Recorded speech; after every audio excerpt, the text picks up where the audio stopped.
Visions of the future are based in the discoveries of today as a new science of materials emerges from the elemental building blocks of the universe, promising a future in which we can create virtually anything we want, atom by atom. I'm David Pogue, and I'm on a quest to discover how the world's smallest materials are changing our lives. Swarms of nanomachines that combat cancer on the cellular level with bee venom. Bee venom is a cancer drug? Yeah, it's an excellent cancer drug. Computer chips 1 atom thick and up to 1,000 times faster than silicon chips today. Come on, now you're hurting my brain. Oh. This capsule is acquiring images at a rate of 2 frames per second.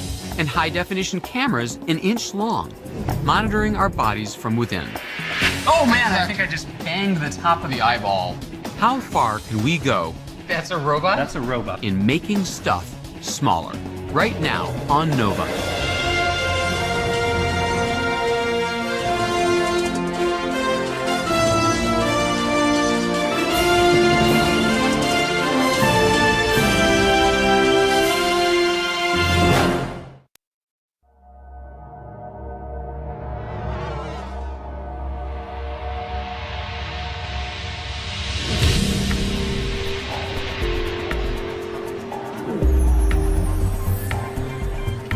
As tech columnist for the New York Times, I'm always on the hunt for the next killer gadget.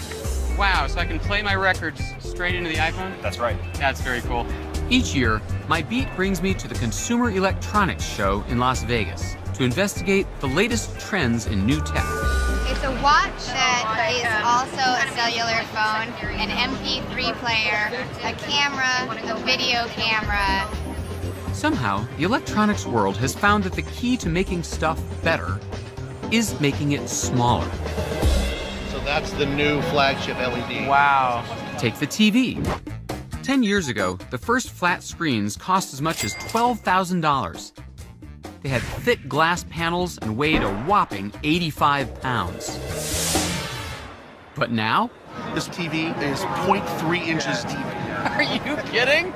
The nice thing is when they FedEx it to you, they can just slip it under the door. Exactly. I'm on a quest to discover why size matters. Why getting smaller leads to such gigantic benefits.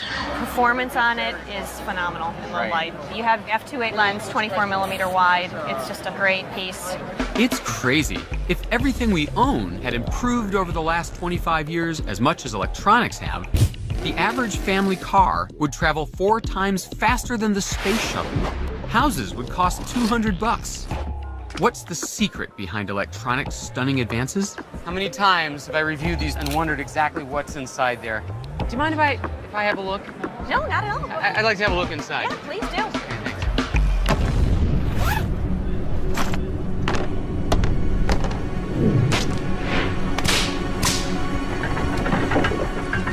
Where I come from, if you want to know how something works, you cut it open. Sony versus Saw. Here we go. You guys are standing far enough back because I wouldn't want anyone to get hurt. What do you think we'll find? Elves? Butterflies? And now, let's see what really is on the inside of a digital camera. Not much, really. And no moving parts at all. This digital camera This is the brains. runs on a 1/2-inch wide microchip. So it seems like if this is really the heart of the camera, a lot of it just exists so that I can handle it with my big human hands. Correct, because that's not exactly the most comfortable form factor you want to be using right there. I know. Honey, smile. Come on, let me see you smile. Come on. Yeah. This tiny wafer contains a highly sophisticated machine. What's it made of? A computer chip is like a densely packed city. A solid slab of silicon sprinkled with other elements like boron and arsenic, topped by layers of metals and ceramics. They're laid out like tiny functional neighborhoods. Over here is memory. 50 years ago, you'd have needed a whole building full of vacuum tubes to store just a fraction of what fits in here. Over here is where data comes in and out of the chip. 50 years ago, the fastest computer on Earth could process maybe a few hundred punch cards a minute. Today, data goes in and out billions of times faster. And here is the processor. 50 years ago, a computer could add a few thousand numbers in a second.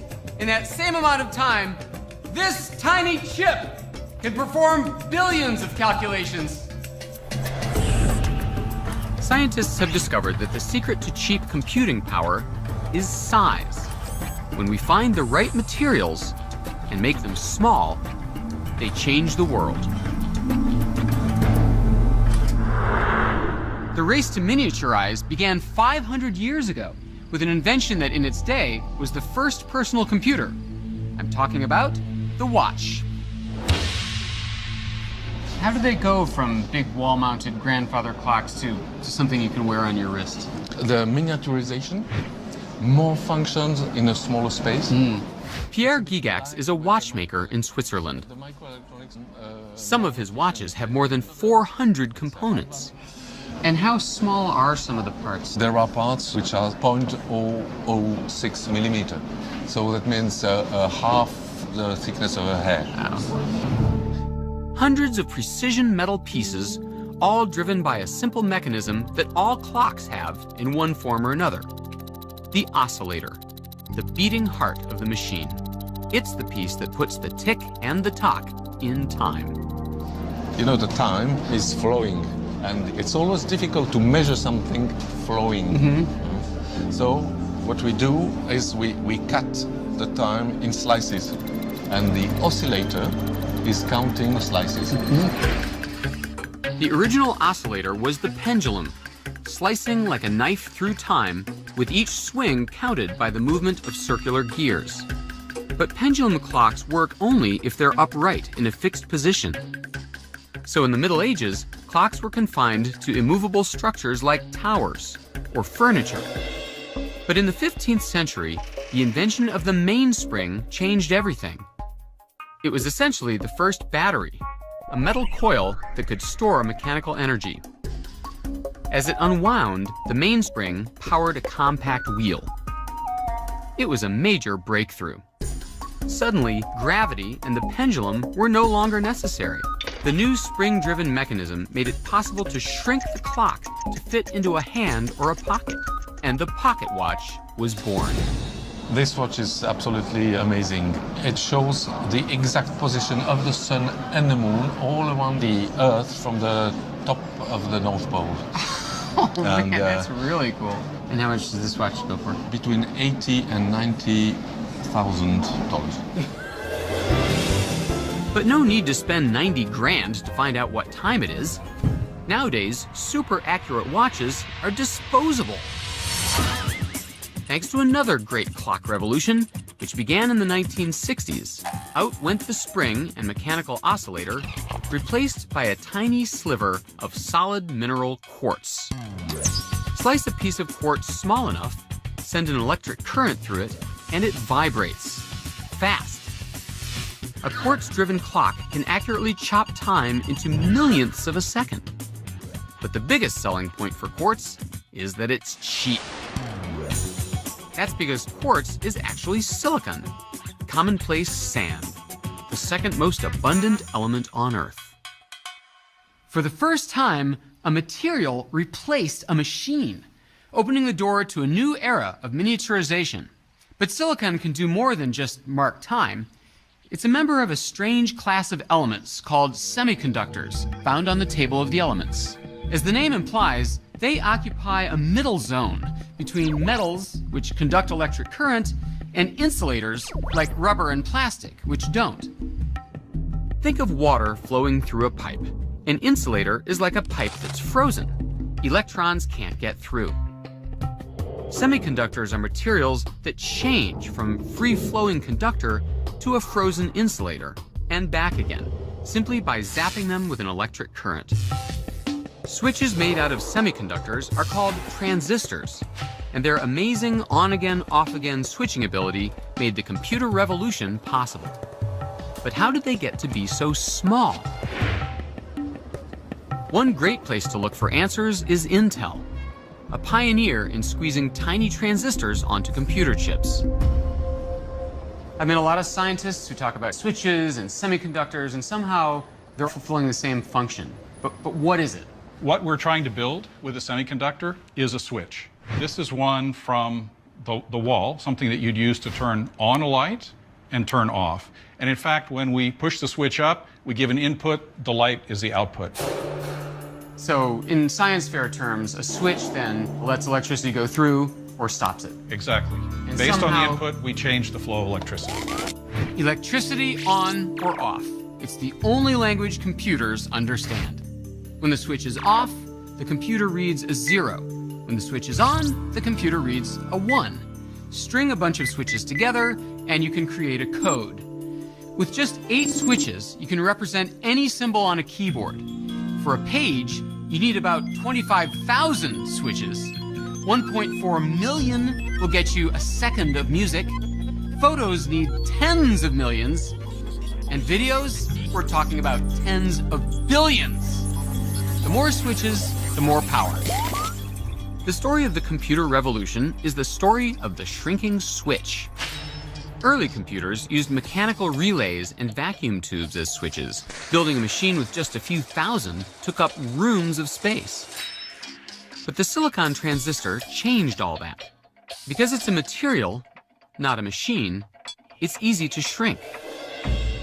Well, the exciting part about silicon transistors is we're actually using the atomic properties of the silicon. So rather than actually having to craft something to build the switch, to build the pieces, to build the spring, I actually, by doing some smart engineering, can get the electrons to flow by using the properties of the atom.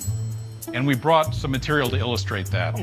What we have here... Happen to have a hunk of cheese lying around the a lab? hunk of cheese. So think of this as the silicon material. I can actually take a slice of that silicon, and I can use the atomic properties of this slice to build those transistors. Ladies and gentlemen, the Pentium Cesium 5. I understand it works really well with the computer mouse. You can use that. All right, so you're saying that one beauty of silicon is that you can cut it in half, and it's still silicon. And you could slice it again, smaller and smaller and smaller, but it still does just as good a job of passing along the ones and zeros. Absolutely. And I can use those material properties until I get down to the size of only a few atoms of silicon. Wow. Which is not something you could do to make mechanical switches smaller, right? Like if I wanted to make this smaller, you know, I can't just go like this. Wow. I can have a smaller one. Clearly, this is not going to be a smaller good switch. Right. But this is silicon. It is a purified element that one mines. All right, so what does it look like in the computer then? Well, by the time it gets to the computer, it actually is one of these devices. So this shiny surface is a piece of refined silicon. It has transistors built into it. We've actually flipped it over so the transistors are on the other side, and what you see is the back of that piece of silicon. And this is how many of those little on-off switches? This is almost 1 billion transistors. Wow. 1 billion switches on a 1-inch chip. What's even more astonishing is that one of the founders of Intel saw this coming. In the 60s, Gordon Moore predicted that the size of transistors would shrink by half every 2 years, each time doubling the number that could be squeezed onto a single chip. This idea is known as Moore's Law, and it has proved to be incredibly accurate. But now, 50 years later, Moore's Law may finally be running out of steam. The transistors that power our stuff are about as small as they can get, unless scientists can come up with a new way of packing them ever more tightly together. To see one of those possible solutions, I've crossed the country to visit the IBM Research and Development Kitchen? So this is Moore's Law of Italian cooking. That's right. What we're going to do is explain why it's so important to get the transistors smaller and smaller. Francis has a pretty appetizing way of visualizing this law and its limitations. Like pepperoni slices, the transistors on a silicon chip are flat. Okay, so here's our Silicon wafer. silicon wafer. Now, these are the old-fashioned transistors. They're much larger, and you can see that you can't put that many onto each wafer. So this would be a 1960 iPod. I think so, yes. This would be a 60s type of thing. So let's take off these old transistors and replace them with some new transistors. Oh, these are much smaller. Yes, these new transistors are much smaller. Technology has marched on. That's right. It's Moore's Law in action. So in other words, all we have to do is make the transistors smaller every year forever, and our gadgets will always be more powerful and more compact. That would be wonderful, but we can't make our pepperoni slices much smaller than this. And these transistors are now packed together about as close as we can get them. The pizza party can't go on forever. There's a limit to how small you can shrink the transistors. If you reduce the surface area of a transistor too much and place it too close to its neighbor, electricity starts to leak, causing a short circuit. Not good. We've run out of area, so there's only one way to go, and that's upwards. Slim Jims? That's right. This is a vertical transistor. Instead of having flatter, smaller transistors, we go in the other direction. Excuse me? Vertical transistors? Vertical transistors. With little toothpicks on the bottom. That's just for demonstration purposes. By building vertical transistors, called nanowires, Francis can increase surface area without bringing the transistors closer together. So, no short circuit. Ingenious. So this is what you're doing at IBM. You're making right. these? They're called nanowires. And the real thing is about 1 million times smaller than this. 1 million times smaller? That's right. Well, that'd be hard to see. They're hard to see, but this is not a nanowire. This is a silicon sliver Francis uses as a surface to grow them.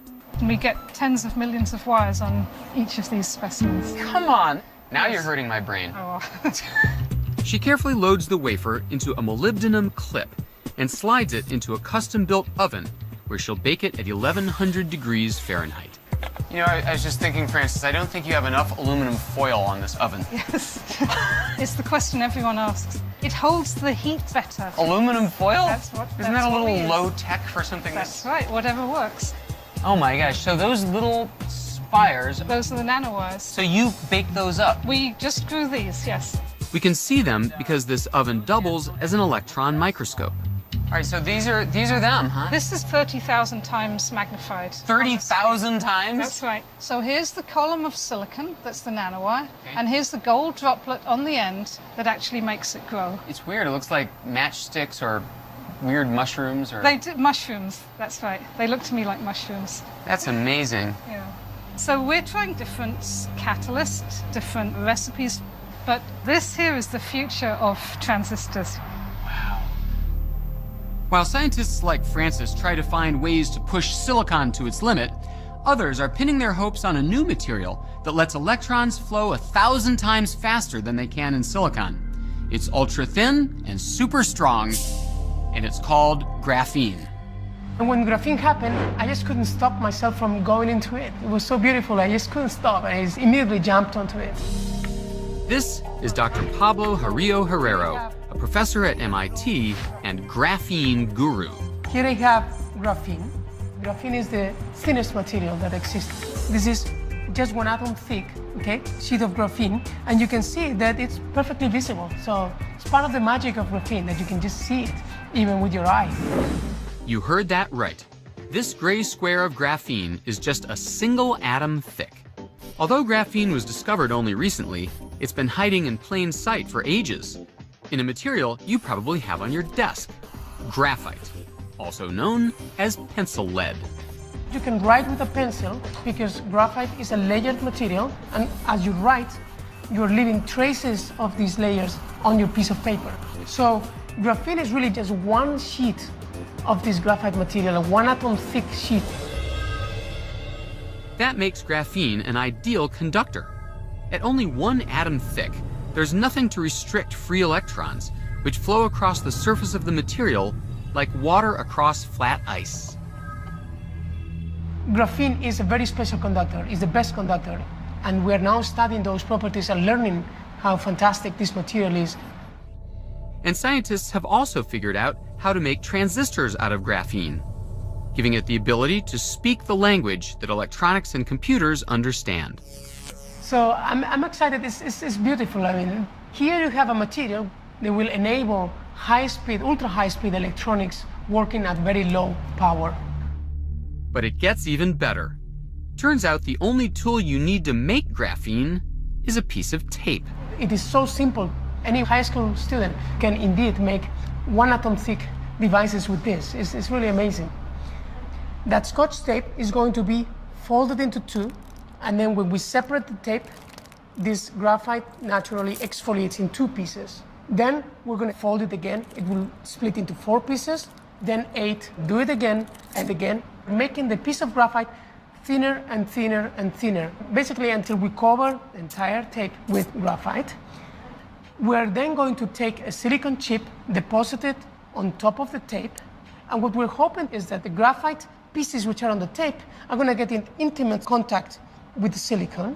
So when you remove the chip and you look then with the optical microscope, you can see that one-atom thick material, and that's graphene. Graphene promises to make the impossible possible, letting electrons move across its surface at virtually the speed of light and generating almost no heat. In fact, graphene is such a revolutionary material that in 2010, a mere 6 years after its discovery, the 2 Russian scientists who first made it received the Nobel Prize in Physics. The computer chips of tomorrow could be a quantum leap forward. Computers with nearly limitless processing power. Every book ever written stored on a tiny chip. A highway system so smart it could control millions of cars without a single accident. And it's not just about our gadgets, it's about us. While the electronics story continues to unfold in amazing ways, the story is beginning all over again with a materials revolution in medicine. It's not a new idea. Remember this? Phase 1 calls for miniaturizing a submarine and injecting it into the carotid artery. Stand by. Fantastic Voyage.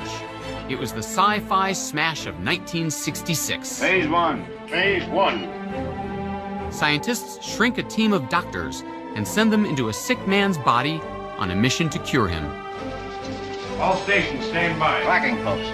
Inject. Today, as our devices get smaller and smaller, Fantastic Voyage is beginning to look like prophecy. The kind of thing that can change lives. Hi, Courtney. How are Hi, you? Dr. Mishkin. How are you? Good, yourself? I'm good, thank you. Today, Courtney will be taking a pill. But it's not just any pill. It's a miniaturized camera. This capsule is a miniaturized camera. Every time it blinks, it's actually taking a picture. Oh. It's acquiring images at a rate of 2 frames per second. Okay. And what I'm going to get you to do is actually to swallow the capsule. Okay. And as the capsule goes through the GI tract, it's going to be taking pictures of what's going on inside. Wow. It's called the pill cam, and it travels through the body just like a piece of food, taking 55,000 pictures over the course of 8 hours. Why don't we actually put it inside your hand? Pictures that can provide a diagnosis that once would have required surgery. Right, so as you move it around, we can actually see the folds of your hands with excellent magnification. So once we actually go ahead and ingest the capsule, it's going to give us that same magnification of what's going on inside. Wow.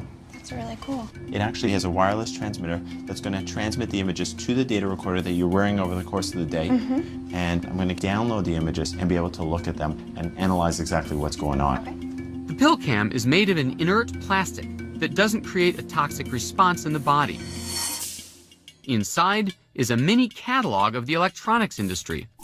A tiny video camera and flash, a radio transmitter, a battery, and of course, a computer chip to drive it all. 25 years ago, all of those components would have taken up a cubic yard of space. Today, it all fits inside a 1-inch capsule that weighs only a fraction of an ounce. So let's go ahead and ingest it. Okay. Ready? Into your mouth. I'll give you a glass of water. So now I see your teeth. And go ahead. Down the hatch. Okay, great. So that's it. That's the hardest part. Okay. Just remember, over the next 2 hours, do not drink anything. So Okay. 2 hours As the from now- pill cam moves through Courtney's digestive tract, it records what it sees. eventually giving Dr. Mishkin a front row seat as he looks for abnormalities. Right now we're looking at the small intestine. It's able to see 360 degrees, such that it's like looking down a gun barrel. The capsule is great at acquiring images, but I'm hoping that as the next generations of this capsule develop, that it's not only going to be able to take pictures, but that we'll be able to potentially biopsy, sample the tissue in that area, or even deliver a treatment, such as placing a clip on a bleeding site, or even deliver medications. The PillCam is the pocket watch of today, a super miniaturized machine that liberates the patient. It took centuries to make the leap from mechanical watches to computers. But in the world of microscopic medicine, the story of smaller is unfolding on a vastly accelerated time frame. In fact, scientists are on the verge of realizing a 21st century version of the Fantastic Voyage story. They're developing microscopically small robots that travel into the body's deepest reaches to diagnose, treat, and even destroy deadly illnesses. This is your lab? This is my lab. This is where you build your robots? This is where we build the robot, yeah. This is Brad Nelson. He's created a robot that could help cure blindness. It's incredibly lifelike. Yeah, that's a mannequin. Oh, sorry. These are the ones we build. What? That's a robot? That's a robot. Looks like a splinter. Well, this is a micro robot. We use them to help perform surgeries on the eye or inside of the eye. The device is only 1/100th of an inch wide, small enough to fit into the needle of a syringe, like the tiny sub in Fantastic Voyage. But the similarity ends there. This unmanned device is designed to treat a type of blindness caused by blocked blood vessels in the retina, the tissue where images are formed. The robot delivers an extremely small dose of medicine to restore blood flow and vision. That makes me think that this little tiny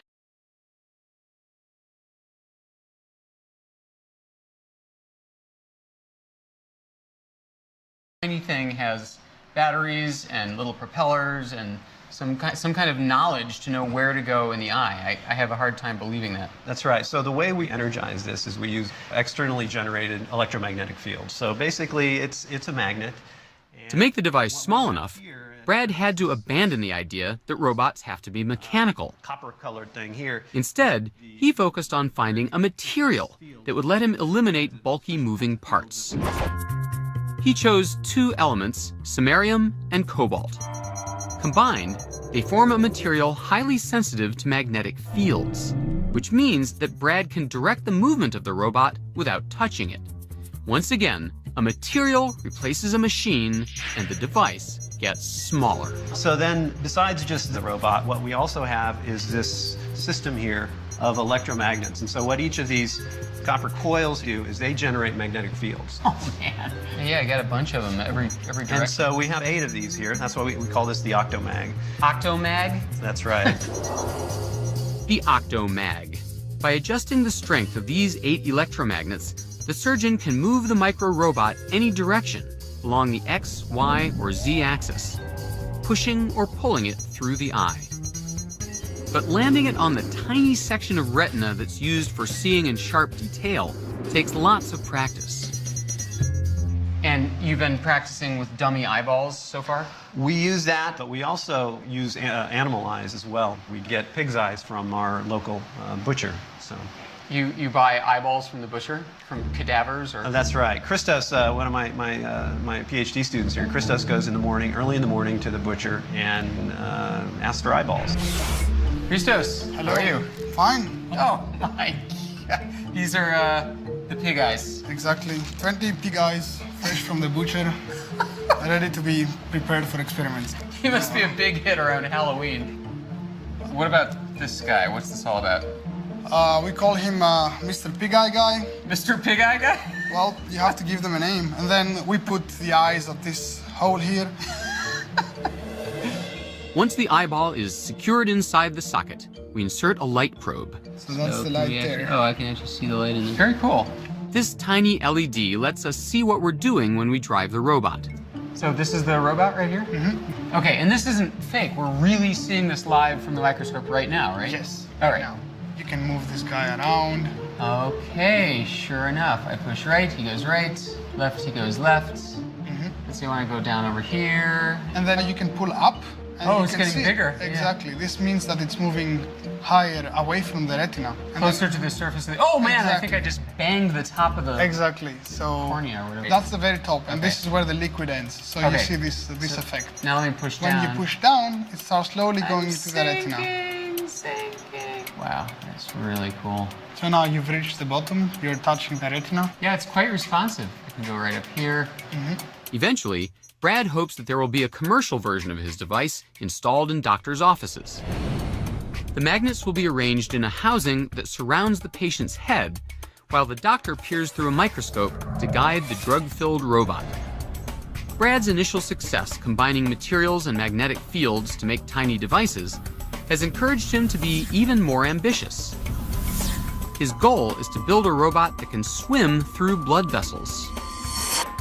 But along the way, he's discovered that the smaller you go, the stranger the world becomes. Oh dear, looks like the grad students have left their things out again. And the harder it is to get around. So what we've seen so far, the micro robots for the eye, we're interested in going even smaller and trying to make smaller robots. So I've set up an experiment here to kind of show you what some of the problems are when we try to make small things swim and why it's so much different than how big things like fish or toys like this swim in water. Okay. So what we've got here are two tanks. One is just regular water out of the tap. Yep. But this other one's glycerin. It's much thicker, kind of like oil or a corn syrup, something thick like that. Okay. So let's look at how something like this toy goldfish is going to swim in water. Wind her up. Wind her up and let her go. Yep. Okay, the tail goes back and forth. Just the way you'd expect. Yep. Say that swimming is fairly effective. Okay, he's got a twin over there. Let's see how he does in the glycerin. All right, and this one's going to go in the goop. And he wags his tail, and he doesn't move at all. This helps us illustrate how water feels when you get small. So if you took yourself and you made yourself about 10,000 times smaller, and you jumped in this pool of water, you would actually feel more like you were swimming in glycerin here, or goopy stuff like honey or something thick like that. A swimmer the size of a bacterium would never be able to get around using flippers or the breaststroke, because at that size, the friction from the water molecules becomes a major drag. For a long time, scientists couldn't figure out how bacteria were able to swim. But eventually, they discovered the secret. The tail, or flagellum, seems to move back and forth. But viewed from another angle, it's clear that it moves in a totally different way. Corkscrew tail. A corkscrew tail. Brad and his team have developed corkscrew robots that mimic bacteria. Bacteria like E. coli and Salmonella have developed these flagella that twist. This part is the flagella? This flagella twists through the liquid, just like a corkscrew going into a bottle of wine. So instead of propelling itself or using its inertia, it's actually kind of cutting through the fluid. It's almost pulling itself instead of pushing itself. It's pulling itself in a sense, like a screw going into wood or something like that. It's a completely different material interaction. Very cool. They use the same samarium cobalt material and magnetic fields to set them in motion. So it's literally like drilling its way through that liquid? Drilling its way up. Wow. This is the biggest one. The smallest one is only 30 microns long. That's 30 millionths of a meter, about a third the width of a human hair. So now, just in the last few years, we've actually been able to build small things of a similar size and shape to real bacteria that swim just like they do, potentially deep inside a person's body. The magnet-driven robots in Brad's lab, the iBot, the FlagellaBot, and even a soccer-playing robot that his students created, are each no bigger than a dust speck. Brad's learned to modify his robots to overcome the physical obstacles in the microscopic realm. But he's only scratched the surface of the strange properties in that infinitesimal world. An atom is actually a fraction of a nanometer. Chad Merkin is an explorer and pioneer in this weird realm, the nano world. You keep saying you're building things on the nanometer scale. I don't even know what a nanometer is. So this is a meter, this is a centimeter, this is a millimeter. Is this a nanometer? What's a nanometer? Let me try to illustrate it for you. If we shrink you by a factor of 2, you're about the size of a small child. It doesn't make any sense. We continue to shrink you by a factor of 2, 4 more times. You're about the size of a golf ball.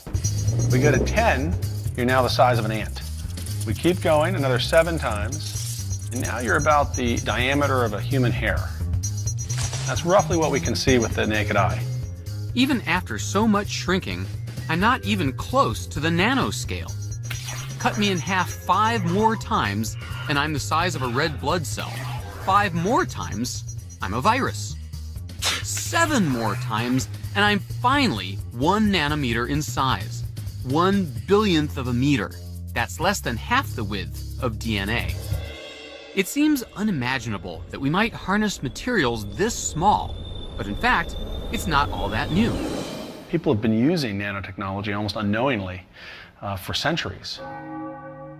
For example, back in the Middle Ages, when stained glass windows were made, they were using tiny little particles to get the beautiful colors. You simply need to go to Canterbury Cathedral, and you can see the effects of nanotechnology in the beautiful glass windows. Canterbury Cathedral. Some of the stained glass in here is nearly 1,000 years old. With so much history under one roof, it's no surprise that the cathedral needs a full-time staff of glass preservationists. So this is the paint station. This is like my local Home Depot with different swatches, right? It's a little bit like that, yes. This is Leonie Seliger, the head restorer at the cathedral. I've come in search of ancient nanotech secrets. What we're looking at here are stains. The stain gets fired, so it's like a pottery glaze. It's fused onto the surface of the glass. Okay. The trouble is that you don't just paint a yellow color on glass and you know how deep and how rich it is. You have to use a chemical process. So to make yellow, you mix silver with clay. Silver under heat actually produces a yellow glass. Wow. She's using silver chloride, which in its natural form looks like small silvery crystals. Leonie mixes a tiny amount with red clay. It's a silver salt that is mixed with this clay. I get you can't see it. What you see is the clay. Okay, okay. You would then paint that on, and I've made a little series here where I've now applied this clay, and after it's fired, if I then wipe that off, and hey presto. Oh, look at that. From silver clay comes a golden color. There's some kind of voodoo chemistry going on there for sure. That's the mystery. Somehow, this is nanotechnology at work. In the heating process, the silver crystals break down into tiny nanoparticles and turn yellow. But it only works on this glass. And that's not all. Leonie assures me that there are several other metals used in stained glass where nanotech creates surprising color results. Copper would give you brown or red. Red? Or green. That's just bizarre. Gold gives you beautiful, rich pink glass, even rich ruby glass. And why is that? Why is something that we think of as gold, why does it come out red? Ask a chemist. It's magic. It is a bit. I mean, in the Middle Ages, of course, it was always a closely guarded secret on what makes what color, at which temperature. When artists first learned how to change the colors of metals, it must have seemed like alchemy. But in fact, it had something to do with changes at the smallest possible scale. I want to get to the bottom of that mystery. So this is your inventory here? This is our stock. So I'm digging a little deeper at the English Antique Glass Company, which makes the colored glass used to repair Canterbury's windows. This is cobalt blues. Wow. These sheets are crafted by hand, still using the same techniques that were developed in the 12th century. How many establishments are there? Making this? Yeah. We're the only makers of flat glass, traditional methods in the UK and Ireland. Wow. This is Mike Tuffy, the head of production here. He and his team of glassblowers are able to achieve the same rich colors found in the cathedral, but they start with clear glass, which is made from a mix of sand, limestone, sodium carbonate, and other minerals. Oh my gosh, that's it? That's it. That's the next great cathedral window right there? That's the next great cathedral window right there. It looks like kitty litter. It doesn't even look like glass. We just put that in the furnace. This is a rod that we use for the different colours. The rods contain concentrated amounts of the metals that create color when added to the clear glass. The color appears when it's fired at 1200 degrees Fahrenheit. So what does it look like when it comes out? Is it a sheet? Is it a blob? It's a blob.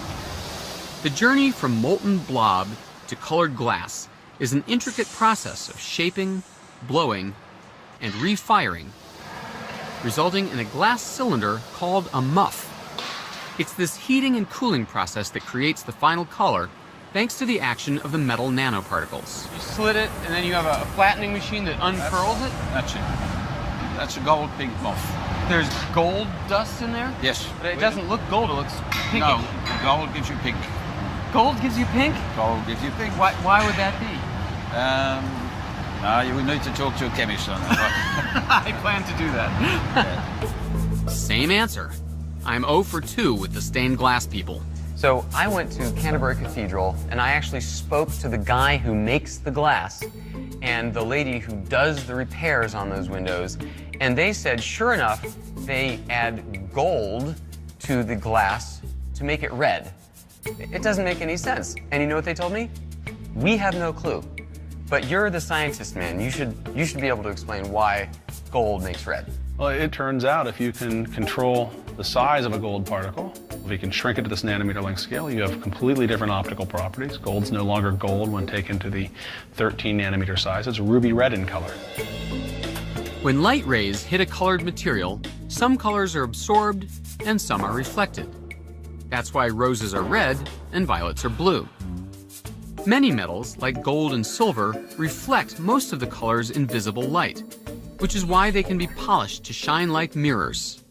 But when a particle of gold is made very small, below 100 nanometers, 100 billionths of a meter, the particle begins to absorb shorter wavelengths of light toward the blue end of the spectrum. The smaller the particle, the more blue is absorbed and the redder it appears. But it gets even stranger, because not only size matters, shape does too. Each of these vials contains water with silver nanoparticles dissolved in it. The only difference between them is the shape of the particles. In this test, silver rods give you yellow, silver triangles green, silver prisms give you blue. If metals behaved like this in our big world, then just changing the size or shape of your car would alter its color. Chad sees tremendous potential in this weird nano phenomenon. With almost an infinite number of possibilities, you no longer have to take what nature gives you. You can adjust color simply by becoming a nano-architect. Scientists called this strange property of small materials structural color. The living world figured this out millions of years ago. Structural color on the nano scale creates the iridescent pigments in butterfly wings, beetle shells, and peacock feathers. Well, why do we care? I mean, cool, little tiny gold particles are really red. I mean, how does that help mankind? Well, the reason we care is that once you discover new properties, those new properties almost always lead to new applications. There are already a number of medical applications. Chad Merkin has developed a technology that harnesses the unique properties of gold and silver nanoparticles to test for genetic variations in patients. Sequencing DNA is expensive and time-consuming, but Chad's revolutionary test takes less than 2 hours. I offered to bleed for science to see how it works. And your name is? David. Okay, so we're doing a low blood draw today. You can relax. Is this the extraction bench? Yes, this is.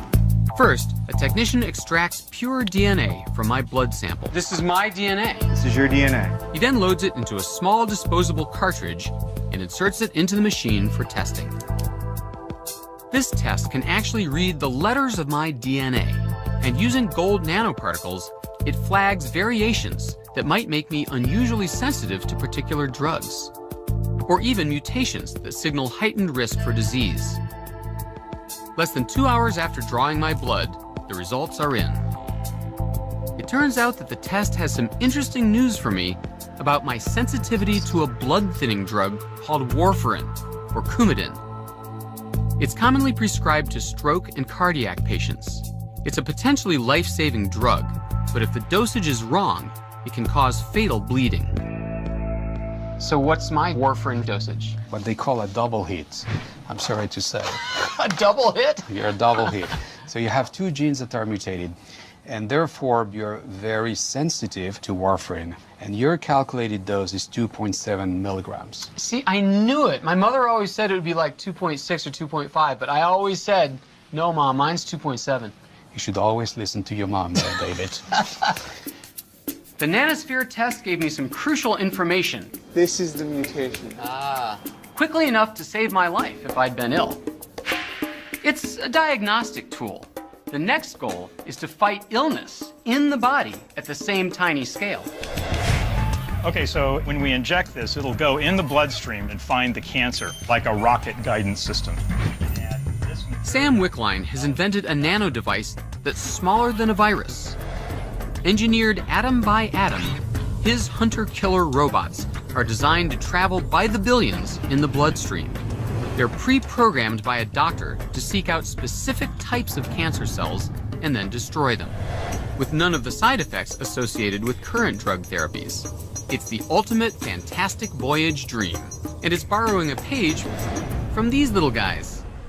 Wow. See here? Now. Whoa. This is full of honey. See, there's probably 35 pounds of honey in that. Oh my gosh. Yeah, in fact, I'll take it out and show you. He's brought me to meet beekeeper Ted Jansen to get a close-up look at the inspiration behind the science. Now, see, here's one that's already stung me. See? What? But aren't you going to say ow or something? No, see. Oh my gosh. See, that's the little venom sac that they leave. It's not the stinger that hurts you, it's the venom going in you. A bee sting may seem like a minor irritation, but actually the venom is extremely toxic to cells. Immediately when you get it out there, the pain stops. So why would it have been bad for you to just pluck it out? Because you squeeze the sac and squeeze all the venom in. Oh, I see. Okay. So, Sam, you're not here to see how they make honey. No, we like the bees because they make a toxin. The toxin is melatonin, and we use it to specifically treat cancers. Bee venom is a cancer drug? Yes, bee venom is an excellent cancer drug. It's been known for quite some time, but the problem is how to deliver it. Melatonin is not being used yet to fight cancer because it will destroy any cell it bumps into, including healthy ones. But realizing its potential, Sam set out to engineer a nanoscale robot to carry the toxin safely through the body and release it only when it finds its target. Not surprisingly, he calls his invention nano bees. Each nano bee has 3 parts. So what we've got here is a model of... Sam explains with a simple demonstration of how they fit together. This basically is a sphere of carbon and fluorine atoms that forms the carrier for that melatonin. The center of the nano bee is a nanoparticle constructed out of several thousand carbon and fluorine atoms arranged in a spherical cluster less than 300 nanometers in diameter. And then we have a coating on that, which is a fatty kind of a coating. And this fatty coating allows us to insert the melatonin toxin into this particle here. They would be all over this thing. Exactly. This outer layer holds the deadly bee poison in place. It's like a holster that keeps a gun safe until it's drawn. Every tumor cell has a distinct chemical makeup. The outer layer of the nano bee is programmed to selectively lock on to only those cells that need to be destroyed. So if you take this balloon as a cancer cell, this nanoparticle will come up next to the cancer cell and basically merge with it. The coating will come off, and the melatonin itself forms a hole in the cancer cell and pops it. Like its namesake, a nano bee can sting only once. So swarms of them are required for any treatment. Sam's lab has decoded the chemical makeup of the bee venom so he can manufacture it in large quantities for his nano bee swarms. I say goodbye to our beekeeping hosts in order to pay a visit to Sam's lab at Washington University to see how the nano bees work in the body. So here we are in the magnetic resonance imaging suite. I'm going to show you what it's like to be a patient as if we were looking for nano bees inside of you.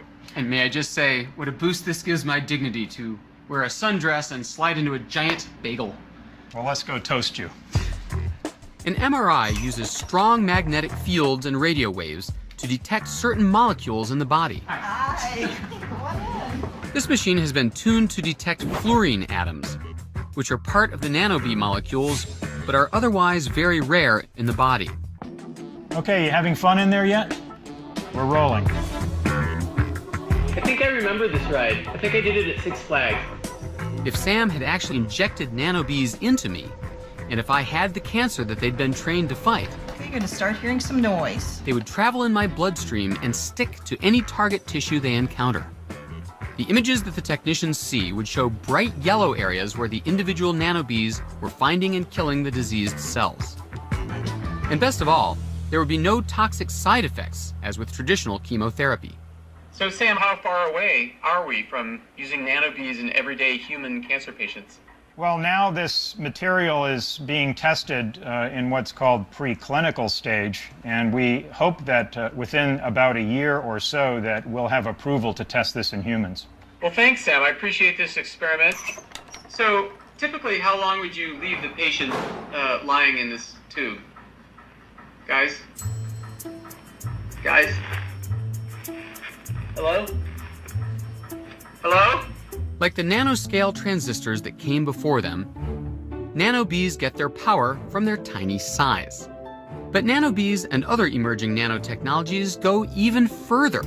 So this is where melatonin is made. Nanobees are part of a new breed of small materials that self-assemble. No need for big complicated machinery to make nanobees. Put the right ingredients together in the right conditions, and they make themselves. This revolution in medicine, working at the tiniest of scales, would never have been possible without the revolution in electronics that preceded it. Both are transforming our world and our lives at an astonishing speed. As we see the power in this new ability to design and build, atom by atom, there may be no more important goal in the science of materials than mastering the art of making stuff smaller.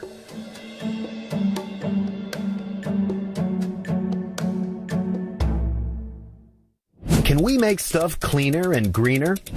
Biodegradable plastics. We've gone from this to this. A new approach to fuel cell cars.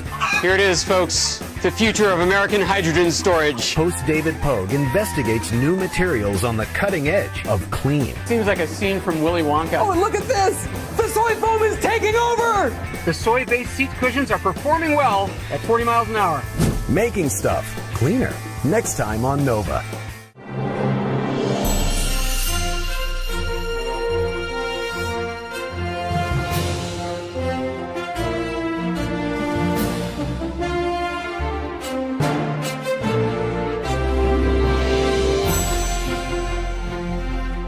This Nova program is available on DVD and Blu-ray at shoppbs.org or call 1-800-PLAY-PBS.